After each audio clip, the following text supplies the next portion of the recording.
BMW's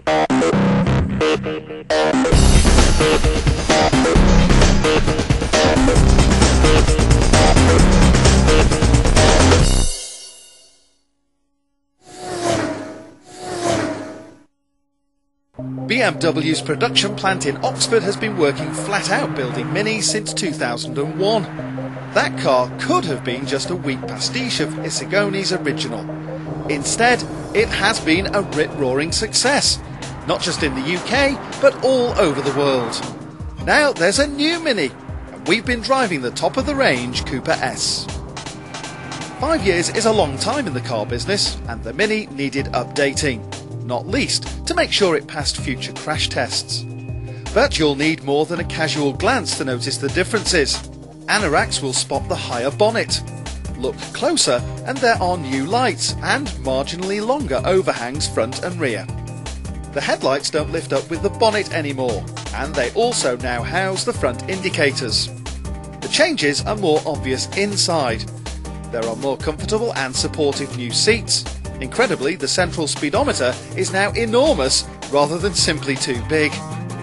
It's large enough to now incorporate many entertainment and car functions, as well as the speedometer.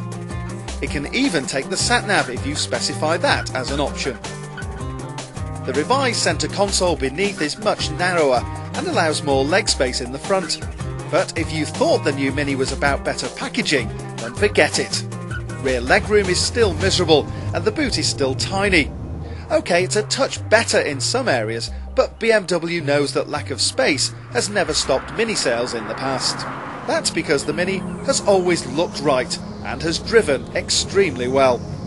Now there is a whole new range of engines. Still 1.6 litres across the petrol range, this time they're built in collaboration with the French PSA group rather than Chrysler.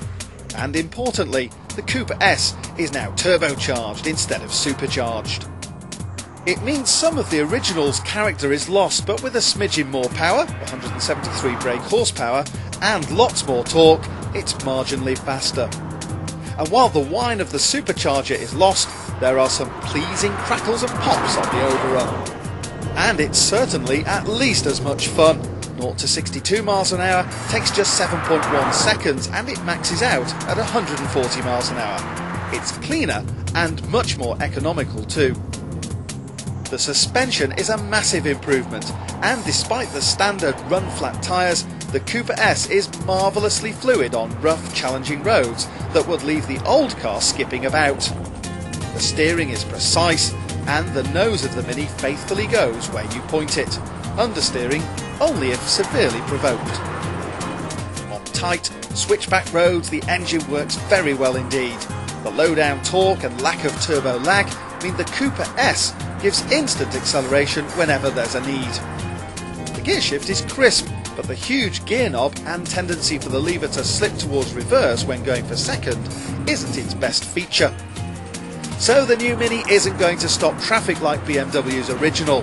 The visual changes are too subtle for that. But it's a big improvement in many areas, not least refinement and ride comfort. And if you pick the Cooper S, you'll have a Mini that provides even more thrills than before. On the upside, there's improved comfort, a punchier performance, and it's still great fun to drive. On the downside, the character of the Cooper S has changed. There's hardly any improvement in interior space, and the gear change requires concentration.